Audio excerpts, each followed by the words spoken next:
418억 원, 위례 신도시 개발 사업에서 발생한 총 시행이익입니다. 검찰은 이 돈이 흘러가는 과정에서 심각한 비리가 있었다고 봤습니다. 내부 비밀 정보가 특정 민간업자들에게 흘러들어갔고 그 덕분에 그들이 사업자로 선정됐다는 겁니다. 그래서 검찰은 2022년 9월 유동규 전 성남도시개발공사 기획본부장, 남욱 변호사, 정영학 회계사 등을 재판에 넘겼습니다. 여러분도 아실 겁니다. 대장동 사건의 핵심 인물들이죠. 그리고 3년 4개월이 지났습니다. 지난 1월 28일 서울중앙지법 이충근 부장판사는 선고를 내렸습니다. 피고인 전원, 무죄, 단 한 명도 예외가 없었습니다. 그런데 여기서 끝이 아닙니다. 2월 4일 검찰은 항소를 포기했습니다. 그 말은 이 무죄가 이제 최종 확정됐다는 뜻입니다. 오늘 우리가 살펴볼 것은 단순히 누가 이겼고 누가 졌냐가 아닙니다. 훨씬 더 중요한 질문이 있습니다. 재판부는 왜 무죄를 선고했는가? 그리고 이 판결이 앞으로 무엇을 의미하는가? 이 두 가지를 오늘 끝까지 짚어보겠습니다. 솔직히 말씀드리겠습니다. 저도 이 판결 기사를 처음 접했을 때 한 번에 이해가 안 됐습니다. 비밀 유출은 인정했는데 왜 무죄야? 이 부분이 선뜻 납득이 안 됐거든요. 그래서 직접 판결 내용과 여러 법조 보도를 하나하나 뒤졌습니다. 그랬더니 이 사건의 핵심이 생각보다 훨씬 더 구조적인 문제에 닿아 있다는 걸 알게 됐습니다. 오늘 영상 끝까지 보시면 이 판결의 핵심이 정확하게 보이실 겁니다. 법률 지식 전혀 없으셔도 됩니다. 제가 최대한 쉽게 풀어드리겠습니다. 유익하셨다면 좋아요와 구독이 저에게 큰 힘이 됩니다. 알고리즘이 이런 내용을 잘 밀어주지 않아서 여러분의 참여가 정말 중요합니다. 자, 그럼 본론으로 들어가겠습니다. 먼저 이 사건의 구조부터 짚고 넘어가겠습니다. 위례 신도시 개발 사업, 성남도시개발공사가 민간업자와 함께 추진한 사업입니다. 검찰의 주장은 이렇습니다. 유동규 전 기획본부장과 주아무개 전 개발팀장이 남욱 변호사와 정영학 회계사 등이 참여한 위례 자산관리라는 법인에 내부 비밀 정보를 미리 넘겨줬다는 겁니다. 사업 공모지침서 내용, 사업 타당성 평가 보고서 같은 것들이요. 덕분에 위례 자산관리가 민간 사업자로 선정됐고 결과적으로 42억 3천만 원의 배당 이익을 가져갔다는 게 검찰의 논리였습니다. 충분히 문제가 될 수 있는 상황처럼 보이죠. 그런데 말입니다. 재판부의 판단은 달랐습니다. 핵심을 딱 두 가지로 정리해드리겠습니다. 첫 번째, 재판부는 비밀 유출 자체는 인정했습니다. 법률신문 보도에 따르면 재판부는 유출된 정보가 부패방지법이 규정하는 비밀에 해당한다고 명확히 밝혔습니다. 특정 민간업자에게 알려질 경우 공모사업의 경쟁 질서를 저해하고 공직자와 민간업자 유착에 대한 사회적 불신을 야기할 수 있다는 이유에서입니다. 즉, 재판부도 뭔가 잘못됐다는 건 인정한 겁니다. 그런데 여기서 핵심이 나옵니다. 두 번째, 재판부는 재산상 이익 취득이 직접 입증되지 않는다고 봤습니다. 부패방지법 위반이 성립하려면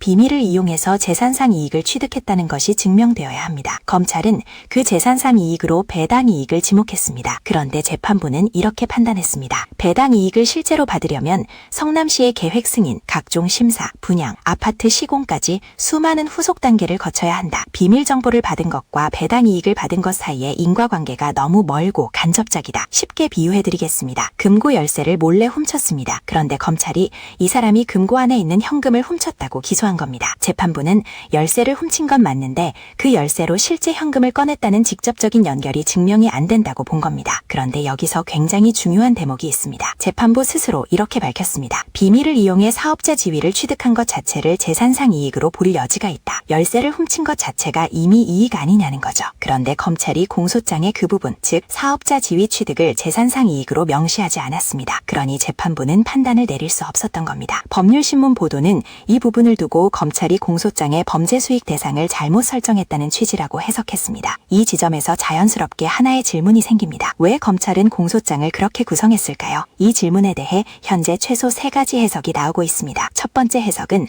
수사 역량의 한계입니다. 기소 당시인 2022년 법률 검토 과정에서 배당 이익이 더 직접적이고 입증하기 쉬운 수익이라고 판단했을 수 있습니다. 사업자 지위 취득 자체를 재산상 이익으로 구성하는 건 법률적으로 더 복잡한 논리가 필요하니까요. 결과적으로 이 판단이 틀렸다는 게 이번 판결로 드러난 겁니다. 두 번째 해석은 법 조항 자체의 구조적 한계입니다. 부패방지법의 조문이 이런 유형의 비리를 처벌하기에 충분히 정교하게 설계되어 있지 않다는 시각입니다. 실제로 이번 판결을 계기로 법조계 일각에서는 관련 법 조항의 개정 필요성을 언급하고 있습니다. 공직자가 내부 비밀을 민간업자에게 넘겨서 특혜를 준 경우 그것만으로도 처벌할 수 있는 명확한 규정이 필요하다는 겁니다. 세 번째 해석은 검찰의 항소 포기에 대한 의문입니다. 2월 4일 검찰은 항소를 포기했습니다. 연합뉴스 보도에 따르면 검찰은 실익이 없다고 판단한 것으로 전해졌습니다. 그런데 여기서 생각해볼 부분이 있습니다. 만약 공소장 구성을 수정해서 항소했다면 결과가 달라졌을까요? 아니면 처음부터 항소심에서도 이기기 어렵다고 본 걸까요? 이 부분은 검찰이 공식적으로 상세한 이유를 밝히지 않아 현재로서는 확인이 어렵습니다. 사실 더 중요한 건 이 세 가지 해석 중 어느 것이 맞든 간에 드러나는 공통적인 문제입니다. 내부 비밀이 유출됐다는 사실 자체는 재판부도 인정했습니다. 그런데 그에 대해 형사적 책임을 묻지 못하는 상황이 됐습니다. 이것이 수사 실수 때문이든 법조항의 한계 때문이든 결과적으로 제도의 공백이 드러난 겁니다. 여기서 잠깐 여러분께 여쭤보고 싶습니다. 이 판결 어떻게 보십니까? 검찰의 공소장 문제라고 보시나요? 아니면 법조항 자체의 한계라고 보시나요? 아니면 또 다른 시각이 있으시나요? 댓글로 의견 남겨주시면 하나하나 읽어보겠습니다. 여러분의 생각이 궁금합니다. 그런데 말입니다. 이 사건을 이야기할 때 빼놓을 수 없는 맥락이 하나 더 있습니다. 한겨레 보도에 따르면 검찰은 이재명 대통령도 성남시장 당시 이 사업 추진 경과를 보고받아 최종 승인한 혐의 특정경제범죄가중처벌법의 배임으로 2023년 3월 기소했습니다. 그런데 이 대통령이 지난해 대통령에 취임한 이후 현재 이 재판은 중단된 상태입니다. 대통령 재직 중에는 내란죄 등을 제외하고는 형사소출을 할 수 없다는 헌법조항 때문입니다. 이 사실은 사실 그대로 전달드리는 겁니다. 이것이 어떤 의미인지에 대한 해석은 잠시 후 마무리 부분에서 앞으로의 쟁점과 함께 짚어드리겠습니다. 자, 정리해드리겠습니다. 위례 개발 비리 사건, 피고인 전원 무죄, 검찰 항소 포기로 최종 확정. 재판부는 비밀 유출 자체는 인정했지만